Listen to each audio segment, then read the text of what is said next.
আসসালামু আলাইকুম প্রিয় দর্শক। খুবই অবাক করা একটি নিউজ।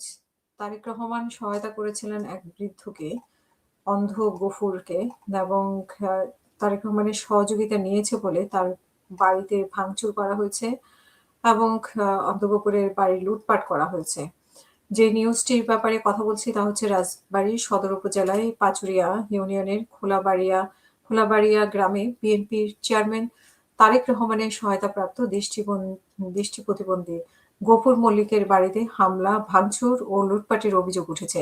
এই ঘটনায় থানা পুলিশের একজন নারীকে গ্রেপ্তার করেছে এবং ভুক্তভোগী গফুর মল্লিকের পরিবার জানায় যে শুক্রবার সন্ধ্যার পর একদল দুর্বৃত্ত দেশীয় অস্ত্র নিয়ে গফুর মল্লিকের বাড়িতে অতর্কিত হামলা চালায়। হামলাকারীরা বসতঘরে টিনের বেড়া কুপিয়ে ব্যাপক ভাঙচুর করে এবং ঘরে থাকা নগদ ৫৫,০০০ টাকা লুট করে নিয়ে যায়।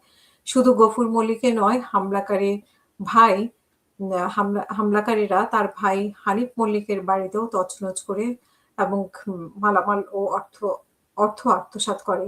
এদিন একই ঘটনায় রাতেই গফুর মল্লিকের পালিত ছেলে বাতেন মল্লিক বাদী হয়ে রাজবাড়ী সদর থানায় একটি লিখিত অভিযোগ দায়ের করেন। এতে খোলাবাড়িয়া গ্রামের নান্নু শেখ, সাদ্দাম শেখ ও রেজাউল ইসলাম নাজির সহ বেশ কয়েকজনের অজ্ঞাতনামা নামে আসামি করা হয়েছে।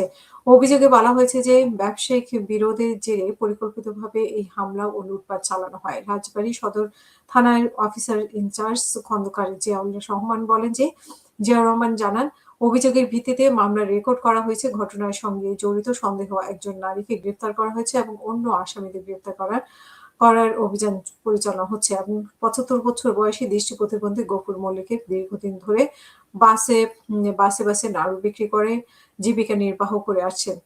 তার সংগ্রামী জীবনের প্রতি সম্মান জানিয়ে গত বছর ৩০শে অক্টোবর বিএনপির ভারপ্রাপ্ত চেয়ারম্যান তারেক রহমান নির্দেশে তাকে ১,৭০,০০০ টাকা আর্থিক সহায়তা প্রদান করা হয়। এই ঘটনার পর এলাকায় ব্যাপক চাঞ্চল্য সৃষ্টি হয়।